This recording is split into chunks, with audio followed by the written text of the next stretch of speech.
Hola, bienvenidos al espacio Libros con Alma. Soy Germán. Bueno, le está dando vueltas a un tema. Bueno, yo siempre le doy vueltas a muchos temas. Si no, no estaría aquí, estaría, yo qué sé, tomándome un café, que también me puede apetecer y también lo hago habitualmente. Quiero decir que le doy vueltas a muchas cosas y algunas me sorprenden, no porque yo les dé vueltas, me sorprende la naturaleza de aquello en lo que estoy pensando. Porque hay cosas que son muy antiguas en el tiempo, o que nos parecen, la mentalidad moderna sobre todo, y que se proyecta solo hacia el futuro. Me parece que, bueno, que estas personas, que son grandes grupos, grandes colectivos, y que son un poco la esperanza del mundo, del mundo futuro, les puede extrañar que pensamientos antiguos tengan un valor, bueno, si se adaptan y se interpretan a una especie de época moderna, tengan un valor. Yo siempre he pensado, y creo que no me equivoco, que cuando algo es de verdad va a funcionar siempre. Puede que adopte una forma distinta, puede que choque a mentalidades más regresivas o quizá excesivamente lanzadas hacia el futuro, porque hay como dos bandos.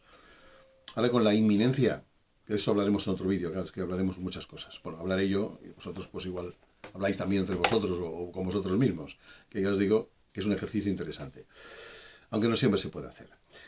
Ante la inminencia de la era de Acuario, que es de lo que quería comentar respecto a vídeos futuros, pues hay mucho que hablar, ¿no? Yo no voy a hablar de la era de Acuario hoy, por eso tiene mucha tela. Las eras astrológicas todas tienen mucha tela, porque han habido precedentes y eras astrológicas que han de venir, aunque la de Acuario es la que más cercana en el tiempo, todo y que queda a un tiempo para que empiece de manera efectiva, ya se nota, pero lo que hay ahora es un vislumbre de lo que viene. Y bueno, la era astrológica implica que la astrología es un concepto astrológico que se mueve en ciclos de tiempo largos, de un poco más de 2000 años, exactamente 2160, aunque eso luego en la práctica no se manifiesta así. Pero bueno, no quería hablar de esto hoy. Lo digo porque, claro, en la era de Acuario el pasado va a ser desechado, ¿no? Y el pensamiento antiguo es un elemento clave del pasado, que si se actualiza y se reforma y se le aplica un lenguaje más contemporáneo, más moderno, dices, pues entonces sí, ¿no? Entonces tiene un valor, pero en general este valor va a ser muy difícil de encontrar. Gracias a Dios, y de esto voy a hablar también hoy, gracias a Dios que es una frase hecha, que tiene un sentido, por cierto, eh, muchas cosas, muchas, del pensamiento antiguo, pues pueden ser validadas hoy y pueden ser juzgadas objetivamente, no solo como ciertas, sino quizá como necesarias. ¿Cuántas cosas se estudian en la escuela que dices, bueno, te lo pintan, te lo ponen como cierto, sí, un hecho objetivo histórico, una fórmula matemática, pero tú lo vas a necesitar. Bueno, pero cuando una verdad, la que fuere, de la rama del saber que sea, incluso que sea muy antigua en el tiempo, resulta que objetivamente es lógica, pero además la vas a necesitar, ostras, y encima es del pasado. 5 siglos, 6, 4, un milenio, 2 milenios o más. Entonces, esto hay que considerarlo con cierto detenimiento, hay que observar.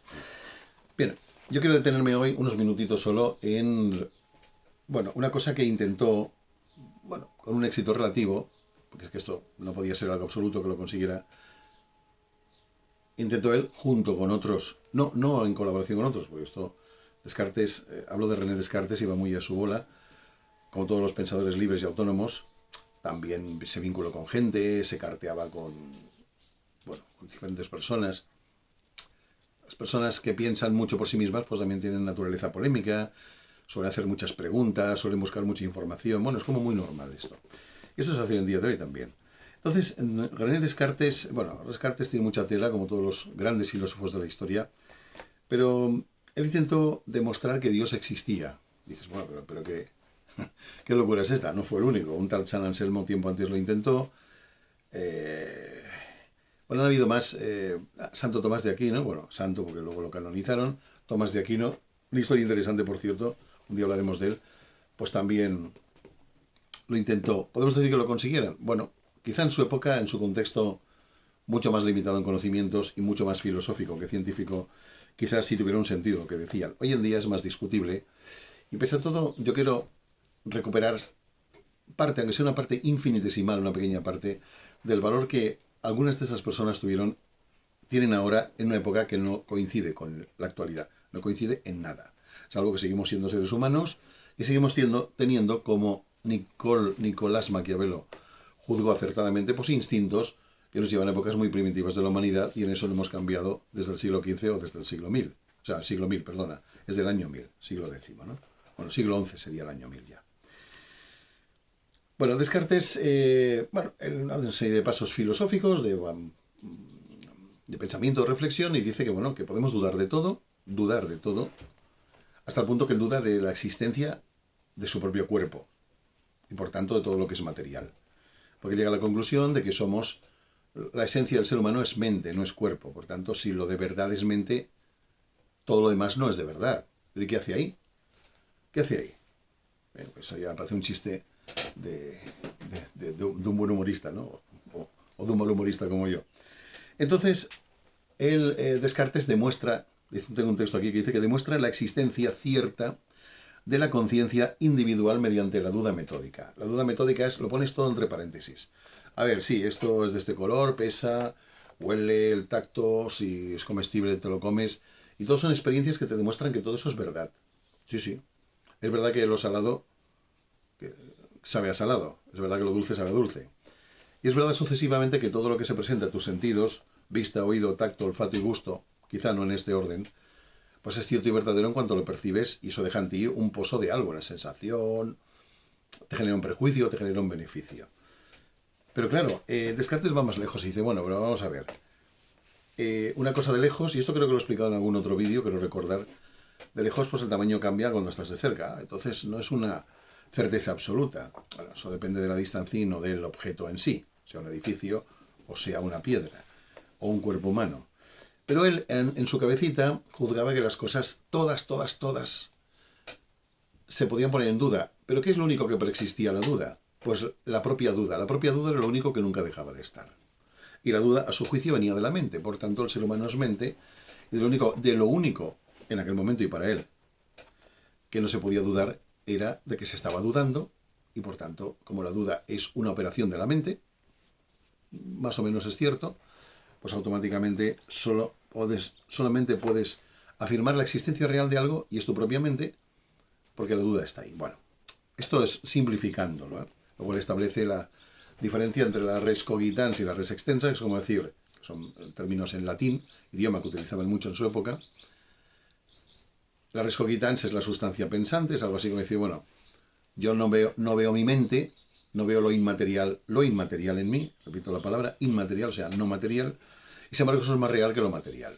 Y igual hay meditaciones metafísicas de Descartes escritas por él, que viene a decir, bueno, la está escribiendo y estaban poniendo en duda su propio cuerpo, el acto de escribir, y sobre todo está poniendo en duda la luz de una vela, porque entonces no había corriente eléctrica, hablamos del siglo XVI, bueno, finales del siglo XVI, ya entrando de pleno en el siglo XVII, y entonces claro, está ahí discurriendo, bueno, y ahora cuando la llama de una vela derrite la cera y la cera desaparece y queda solo la llama, entonces la cera era de verdad, porque la idea antigua, que era un concepto, un tronco fundamental de la filosofía, era la esencia.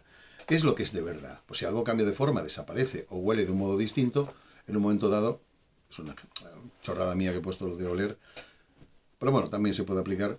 Entonces, ¿qué no era de verdad? Bueno, a ver, la mutabilidad, el cambio de las cosas, la fenomenología por la cual constatamos que algo empieza de un modo, se desarrolla, se va metamorfoseando, va cambiando un cuerpo humano, una cultura, una ideología, una investigación científica, un alimento, entra en fase o fecha de caducidad y empieza a descomponerse o a cambiar de forma, color, textura, sabor. Esos cambios, lo que se llama desde antiguo la mutabilidad, la fenomenología de la mutabilidad la podemos llamar, pues eso demuestra que las cosas no son de verdad, porque si fueran de verdad, y esto ya venía de la época de Parménides, un filósofo griego anterior, muy anterior al cristianismo, pues dice, ostras, pues ya, pues que es de verdad y que no lo es, pues veo que no, si esto cambia de forma, vale, no voy a seguir más porque esto es un preámbulo para lo que quiero decir ahora. Entonces dice, no, ¿cómo podemos demostrar que el mundo, pese a que es mutable, cambiante, y no podemos considerarlo verdadero en su esencia, sí en sus manifestaciones, pero no en su esencia, que eso es otra teoría filosófica que vino con los siglos después? Entonces, si para demostrar que el mundo tiene, no obstante, un carácter de realidad, eso es pensaba Descartes, y otros como él también, que Dios tiene que estar ahí. O sea, en aquella época Dios tenía que ser un ente necesario, vamos a decirlo así. una energía, un propósito necesario. No podía ser una cosa que apuntas en un papel y dices, bueno, queda bonito por un poema porque rima con no sé qué, pero ya está. Todo esto, cuidado que aquí hay muchos conceptos sencillos que se entremezclan. Pues resulta que él dice, bueno, dice, para demostrar la existencia de un mundo que al ser mutable y cambiante puede que no sea de verdad, pero no obstante percibimos constantemente que es cierto, hasta tal punto que nuestro cuerpo también es mutable, como que su cuerpo también entra en fecha de caducidad al cuerpo. Y también, por ciertas enfermedades o trastornos de lo que fuere, pues también podemos percibir las cosas de modo distinto, olfativamente, visualmente, táctilmente. También hay mutabilidad en nosotros, mucha, muchísima, de carácter, de conducta, de ideologías, de funcionamientos orgánicos, fisiológicos, hay mucha mutabilidad. Entonces al final dices, bueno, si eso lo aplicamos al cuerpo, también cabe dudar de que el cuerpo sea verdadero, sea un principio esencial. Desde el punto de vista filosófico, no desde el punto de vista orgánico, biológico o fisiológico. No, ahí es esencial, ahí sí. Entonces, bueno, para demostrar la existencia del mundo, claro, en la visión antigua todo era bastante teológico, todo era la lógica de que existía un Dios que amparaba todos los procesos, tanto naturales como humanos. Bueno, que también son naturales, los humanos, aunque esto también había discusión sobre este tema. Es que había discusión sobre todo, más incluso que ahora, ¿no? Nos sorprende, pero es así. Había quizá menos información, pero había mucha más polémica y mucha más necesidad de buscar la verdad intrínseca real de las cosas que no cambian con el tiempo. Esto venía desarrollándose durante siglos y siglos. Él dice, bueno, si el mundo es mutable y por tanto no es real, pero a la vez constato que es real, ¿qué ampara que yo no pueda prescindir de un mundo que no es real, pero no obstante lo necesito para seguir siendo real? Es una cosa así, ¿no? Parecido. Pues eso, entonces hay que demostrar que existe Dios para validar que existe el mundo, aunque en su esencia no sea real. ¡Buah! Pues menudo follón. ¿Y qué pasa? Que entonces dice, bueno, vamos a ver qué pruebas tenemos de la existencia de Dios. Eso es difícil, porque prueba implica, en la mente de muchas personas, yo me he encontrado hablando de esto a veces, y dices en plan así un poco con ironía y con cierta mala leche, dices, bueno, pues si Dios existe, pues hasta que no lo vea no me lo creo. Bueno, pues ¿cómo vas a ver a Dios? Y cada uno dice, ¿y por qué no podría ver a Dios? Bueno, porque él todo no se puede meter en la parte, para empezar. Desde, por ejemplo, es un ejemplo, digamos, de naturaleza geométrica, ¿no? Que es una rama de las matemáticas, entre otras muchas.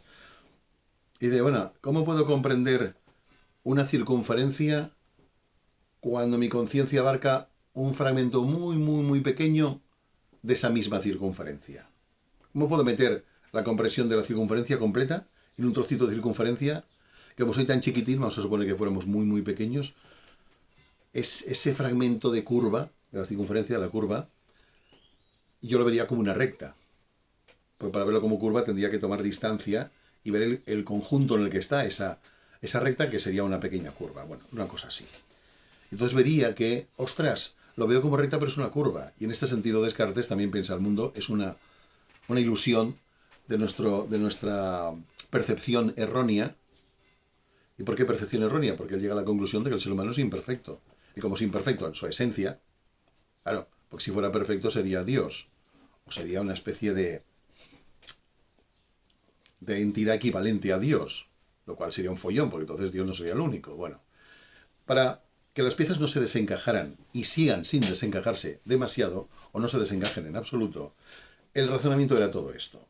Dice, bueno, ¿cómo validar la existencia de Dios? ¿Cómo hacer que Dios, si ponen otro nombre ni etiquetas, porque yo creo que Dios sería lo más parecido al mundo de la no etiqueta, como pasa con el libro del Tao Te Ching, de Lao Tse, famoso filósofo chino, también anterior a Cristo, que decía algo así como el Tao que puede explicarse ya no es el Tao verdadero. En cuanto empiezas a usar palabras, es decir, etiquetas, para definirlo, y ahí entra la mente con su discurso racional, se acabó la esencia de lo que es. Lo que es antes de la palabra y antes del pensamiento. Aunque puedes llegar a entenderlo con el pensamiento solo parcialmente. Bueno, volvemos a Descartes, que me hago un lío. Descartes dice, bueno, vamos a intentar demostrar a Dios. Pero ¿cómo demuestras aquello que mucha gente en plan, con sorna, con ironía, con burla, te dice? Dígame, sí, Dios no existe porque no lo hemos visto. Bueno, tampoco ves la circunferencia completa desde un segmento muy pequeño que te parece además una recta. Y es un ejemplo un poco cogido con pinzas, ¿no? Por los pelos. Entonces dice, y le voy a decir metódicamente, dice Descartes, este mundo podría ser solo un sueño, podría ser, no dice que sea un sueño, pero podría ser un sueño. Si percibo erróneamente las cosas porque tengo mi naturaleza imperfecta, no voy a percibir perfectamente cuando yo soy imperfecto. Es normal. El instrumento va, pues como yo. Yo soy imperfecto, el instrumento que utilizo para percibir, observar, catalogar, definir, etcétera, es imperfecto. Entonces no veo exactamente las cosas como son, no las huelo exactamente como son. También es verdad, eso también es verdad, aunque científicamente no lo podía saber. Y hay muchas cosas que no percibimos y son verdad y pensamos que no están, pero la ciencia ha demostrado que están. Entonces dice, bueno, dice, este mundo podría ser solo un sueño. Bueno, podría ser, en el sentido de que todo lo que vemos no está tamizado, o sea, no es real, en el sentido de que no es un concepto absoluto y verídico. Y entonces dice, el mundo que veo es un mundo real, claro, es la misma conclusión. El mundo que veo es un mundo real. Bueno, ¿y esto cómo se sabe? Entonces él pensó, bueno, solo hay una cosa, solo hay un ente, una energía, un lo que sea, en este universo tan extraordinariamente grande, extraño y maravilloso, que puede dar razón de que, aunque yo vea algo con una distorsión, una percepción, perdón, distorsionada, no obstante puedo saber que es de verdad. O puedo confiar que ya algo en mí también es de verdad. Y solamente puede ser Dios. Porque Dios sería, a juicio de Descartes y otros muchos filósofos, que eran, a su manera eran investigadores. No hace falta ser científico para ser investigador. Tú puedes ser investigador eh, amparándote en doctrinas incluso no científicas. También puedes ser investigador. Como ocurre con la parapsicología, que es muy científica, pero habrá científicos que no la consideran científica. Bueno, de eso hablaremos otro día. Entonces dice, bueno, a ver, ¿qué demostraciones de la existencia de Dios? No que Dios venga a verte y te diga, existo, constátame que existo. No, no. Demostraciones, entiendo que un tanto indirectas, de la existencia de Dios. Bueno, los seres somos imperfectos y entonces pasa una cosa, los seres humanos somos imperfectos y percibimos errónea e imperfectamente, por lo menos en un cierto grado, nunca del todo, pero concebimos en nuestras mentes la idea de la la idea de la perfección. Algo en nosotros sabe que existe la perfección. Y Descartes dice, pero ¿cómo podemos saber de manera innata y natural, no hace falta ir a una academia o estudiar libros sesudos o cosas así, o que te lo diga un maestro, ¿no? O maestra. ¿Cómo sabemos que existe algo perfecto si en nosotros todo es producto de una percepción errónea y por tanto no caemos en la cuenta de que, o sea, no nos damos cuenta de que no somos perfectos, somos imperfectos? ¿Cómo surge la idea de la perfección? ¿Cómo un niño pequeño reconoce una línea recta como algo recto y no como algo con cierta curva, aunque sea leve? ¿Por qué aprendemos tan rápidamente todos, bueno, salvo alguna excepción, cosas tan simples y significativas como 2 más 2 son 4, que además se suele decir mucho? También podemos decir 1 más 3, 4, o 1 más 3 o 3 más 1, que es lo mismo, o 5 más 4, 9, y así sucesivamente, o 5 por 5, 25. Pero las primeras nociones geométricas y matemáticas las tenemos ahí instaladas. Es lo que Descartes llamaba ideas innatas. O sea, no inculcadas desde el exterior. Aquí hubo una lucha con gente de Inglaterra, porque él era francés, Descartes, que decía, no, no, cosas los aprenden por la experiencia.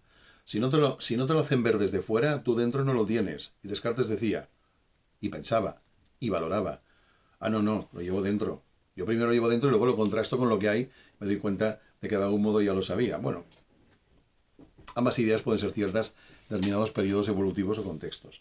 Entonces Descartes dice, bueno, pues entonces Dios tiene que existir, entre otras razones, porque ¿de dónde sacamos la idea de perfección? Dios es perfecto. Dios debe haber instalado algo en nosotros, como una especie de programa de software, diríamos hoy, ¿no? Bueno, hace años ya que el software existe como concepto en informática, igual que el hardware, igual que mil cosas que tampoco, que no me sé, pero que sé que existen. No, no. Pues entonces, la primera demostración, la primera, quizá la más importante porque es la primera, de la que dependen todas las demás, es que Dios debe existir, porque si no, yo no tendría una idea de perfección. Entonces, si Dios me ha creado, habrá inculcado en mí, de un modo inconsciente para mí, que yo puedo saber cosas que no podría saber si fuera al ser imperfecto que presumo que soy. ¿Claro? El imperfecto, ¿cómo voy a ver las cosas como son? Las voy a juzgar pues con cierta subjetividad, esto nos pasa mucho a todos. Incluso yo ahora a lo mejor estoy siendo subjetivo con esta explicación que a priori es racional, aunque no es algo experimentable empíricamente, o sea, con la experiencia práctica. Pero bueno, es un tema de filosofía. En filosofía siempre pasa esto, ¿eh? Puedes coger autores muy distintos a Descartes, que los hay, mogollón de ellos, incluso de esa época, como Thomas Hobbes o John Locke, por ejemplo, que son quizá algo posteriores, pero no mucho más posteriores, o David Hume, y también, te pones a profundizar en lo que dicen y es que empiezas y no acabas. Bueno, acabas, pero dices, va, me voy a comer que ya tengo bastante, ¿no? Entonces dice aquí, bueno, dice, sin embargo, los seres humanos albergan la idea de perfección. La idea, no es que tú puedas demostrar ni que eres perfecto ni que eres imperfecto, la idea. Por tanto, Dios existe. El por tanto es como una conclusión filosófica, no científica. Por tanto, tal. Por tanto, cual. Dios existe porque de otro modo, ¿cómo podríamos intuir la perfección si somos imperfectos? Nuestra esencia es la imperfección. ¿Qué, quién y cuándo se nos ha inculcado la idea de perfección que la vida no nos enseña? Porque todo es percepción distorsionada. No vemos nada que sea cierto y verdadero 100% desde el principio, ni siquiera una vez cada X tiempo. No vemos cosas que emulan o simulan otras, o cosas que son más perfectibles, mejorables, por tanto no eran perfectas. Incluso así tampoco lo llegan a ser. Objetos, cosas, actitudes, cosas que cambian, por tanto no eran de verdad porque cambian. Una ideología, una relación, un objeto. No sé, da que pensar, ¿no? Por lo menos da que pensar. Entonces dice, aquí dice, os lo cito textualmente, dice, un ser imperfecto no debería saber qué es la perfección. No debería. Dice, la única posibilidad es que haya sido Dios, que es perfecto, quien le haya proporcionado esta idea. Bueno, no me negaréis que es un razonamiento, sí, diréis, antiguo, que tal y cual. Sí, antiguo, simple, sin pruebas, digamos, científicas, es decir, empíricas. No hay método científico aquí, seguramente porque no es necesario. Además, ¿con qué método científico vas a comprobar la existencia de Dios? Es que tampoco. Y además, una prueba, como digo yo desde hace muchos años, y he pensado siempre, las pruebas, las evidencias claras y absolutas que verifican la existencia de algo o la naturaleza de algo, solo se contemplan como válidas cuando uno está predispuesto a verlas como válidas. Pues si no las quieres ver, las vas a tener delante y no las verás. ¿Cuánta gente dice, yo no creo en nada? Pero constantemente, si tuviera una visión diferente de esa mismísima realidad, empezaría a valorar que sí que está viendo algo que creía que no existía. Pero claro, si lo lee en clave de negación, pues que la prueba más evidente y clara de lo que fuere, de la divinidad, por decirlo así, pues tampoco la vería, aunque la tuviera delante de sus mismísimos morros. Esto pues también es un factor subjetivo humano. La verdad no depende para su demostración que intente demostrársela, depende de la percepción del ser humano que consigue verla como es. Y esto es una frase que es casi una sutil o no tan sutil advertencia a todos nosotros, a mí el primero. La verdad solo llega cuando estás preparado para verla, no cuando la verdad está preparada para demostrártelo. Porque depende de ti, no de la verdad. Y la verdad es un concepto muy abstracto que costaría muchísimo traducir, porque ¿qué es la verdad? Pues es otra historia. Quizá otro debate, otro vídeo, puede ser. Entonces dice, los seres humanos son seres imperfectos. Sí, no vamos a decir que no.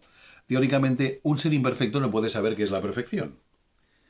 Y aún así nosotros poseemos esta idea. Descartes afirma que la única explicación es que derive de Dios, que es perfecto. Claro, y entonces aquí viene un concepto que en filosofía lo llaman, quizá no se use mucho, pero existe, que es la lealtad de Dios. ¿Qué es la lealtad de Dios? ¿Dios tiene que ser leal?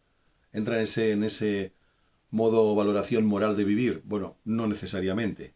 No es que Dios tenga que ser o deje de ser leal. No creo que sea una cosa que Dios, si existe, así tal cual se lo haya de cuestionar. Pero la lealtad de Dios es que te dice, aquí os lo voy a leer textualmente y ahora lo discutimos. Dice, dado que Dios existe, como conclusión, la capacidad de discernimiento de los seres humanos debe ser correcta, puesto que Dios no nos engañaría jamás. Bueno, esto es lo mismo que decir, ¿nos engaña la naturaleza? No, una vez conoces las leyes, yo qué sé, las múltiples leyes físicas y biológicas que determinan toda la vida y la eclosión de vida en el reino vegetal, que es innumerable y es alucinante y acojonante e inabarcable, hay que ser un experto, ahí sí que hay que ser un experto para saber de botánica de verdad, en todas sus diferentes acepciones y posibilidades. Pues bueno, una vez sepamos esto, pues ya tenemos una certeza de que la sabiduría de la naturaleza ha creado cosas de las que no podemos dudar Y por tanto, si las queremos ver o no las queremos ver es cosa nuestra, pero la naturaleza es leal al ser humano, no le va a engañar. Sabes que si pones el dedo a una llama, acercas el dedo a una llama, te vas a quemar. Que si haces, que si plantas una semilla en la época apropiada y la riegas, riegas das los nutrientes, en fin, todo eso, pues va a crecer. Ahí no hay engaño posible. Aquí, naturaleza es sinónimo de Dios. Dios no te engañaría jamás, porque sus reglas son muy sencillas, o aunque fueran muy complejas, son muy claras. No tienen la ambivalencia del ser humano, que todo lo pone en duda y a veces dice, sí, esto es verdad, pero un día te voy a decir que no es verdad. Bueno, en ese sentido, la lealtad divina de Dios es necesaria para vivir, ¿no? Entonces, es lo que estaba yo comentando. Entonces, claro, si esas ideas innatas que te llevan a ver, a intuir que hay una perfección que no sabes muy bien, pero que Dios te ha inculcado, eso no, Dios no te lo ha hecho para engañarte. No, claro. Desde el punto de vista de Descartes.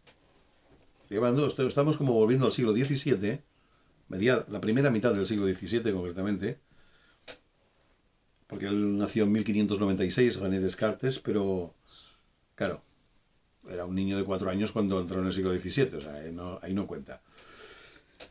Bueno, para acabar, entonces dice Descartes, bueno, dicen que se llama Descartes en francés, bueno, yo digo Descartes. Descartes llega a la conclusión de que si consiguiésemos usar correctamente la razón que nos ha dado Dios, seríamos capaces de conocer la verdad. Ojo, y esto ya abre un horizonte amplio, diferente, extraño a otras posibilidades. O sea que Dios nos ha dado una capacidad de razonamiento que es una especie de idea innata que ha instalado, como si fuéramos un hardware que ha instalado un software. Esto creo que lo entiende prácticamente todo el planeta hoy en día. Y entonces, claro, ser capaces de conocer la verdad. Otra cosa a discutir es qué es la verdad, como he dicho antes. Bueno, entonces aquí dice,